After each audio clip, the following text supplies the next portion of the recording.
ఎప్పటికీ అప్పుడు తాజా వార్తలు అందిస్తున్న ఎస్వీఆర్ న్యూస్ కి స్వాగతం.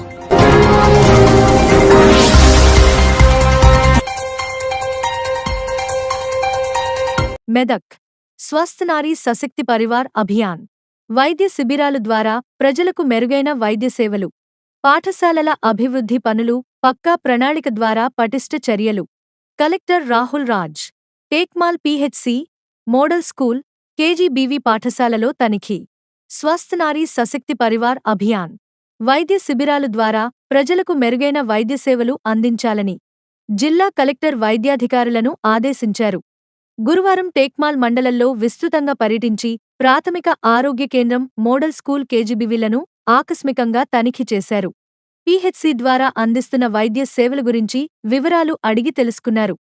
పిల్లల ఆరోగ్య పరిరక్షణ కోసం స్వస్థ్ నారీ సశక్తి పరివార్ అభియాన్ కార్యక్రమంలో భాగంగా సీహెచ్సీలో నిర్వహిస్తున్న ప్రత్యేక ఆరోగ్య శిబిరంలో పిల్లల వైద్య నిపుణులు, ఇతర స్పెషలిస్టు డాక్టర్లు అందుబాటులో ఉన్నారా అని పరిశీలించారు.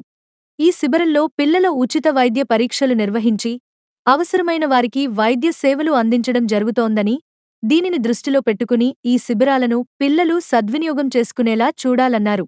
శిబిరాల గురించి ముందుగానే అన్ని గ్రామాల్లో విస్తృత ప్రచారం చేయాలని ఆదేశించారు. మొబలైజేషన్ ద్వారా లబ్ధిదారులను గుర్తించి ప్రత్యేక వైద్యులు పాల్గొనే ఈ శిబిరాలకు తరలించాలని అన్నారు. లబ్ధిదారులకు ప్రత్యేక వైద్య నిపుణుల సేవల గురించి వివరించి వారి అవసరానికి అనుగుణంగా మొబలైజ్ చేయాలన్నారు. మరింత మెరుగైన ఆరోగ్య సేవలు అవసరం ఉన్నవారిని ప్రభుత్వ జనరల్ ఆస్పత్రికి రిఫర్ చేయాలన్నారు. అనంతరం మోడల్ స్కూల్, కస్తూర్బా గాంధీ విద్యాలయాన్ని పరిశీలించి పాఠశాల అభివృద్ధి పనులకు సంబంధించి నివేదికల తయారు చేసిన సందర్భంలో మౌలిక వసతులపై ఆరా తీశారు. మెరుగైన వసతులు కల్పించి విద్యార్థులకు గుణాత్మక విద్య అందించే దిశగా ముందుకు పోతున్నామన్నారు.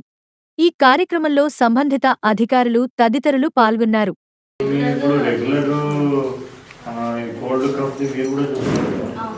స్పెషలిస్ట్ ఇప్పుడు పీడియాట్రిషియన్ వచ్చినప్పుడు ఆ చైల్డ్ రిలేటెడ్ ఇష్యూస్ ఏమైనా హయ్యర్ మెడికల్ నీడ్స్ అవసరం ఉన్నాయి, ఏమైనా ఉంటే ట్రీట్మెంట్ ఉంటే అటువంటి కేసెస్ ప్రిఫర్ చేయమని అవి ఇవి రెగ్యులర్ చెకప్లు ఎప్పుడు వచ్చేటివి కాదు. అవి స్పెసిఫిక్ ఇష్యూస్ మనం పిహెచ్సి లెవెల్లో రిజాల్వ్ చేయలేనివి ఇక్కడ వస్తే ఒకసారి చెక్ చేసుకొని మళ్ళీ తర్వాత వాళ్ళకి డేట్ ఇచ్చి మళ్ళీ మనం అక్కడ మెదక్ పంపించో లేకపోతే ఇంకెక్కడన్నా వాళ్ళకి ట్రీట్మెంట్ చేసే విధంగా ఉండాలి.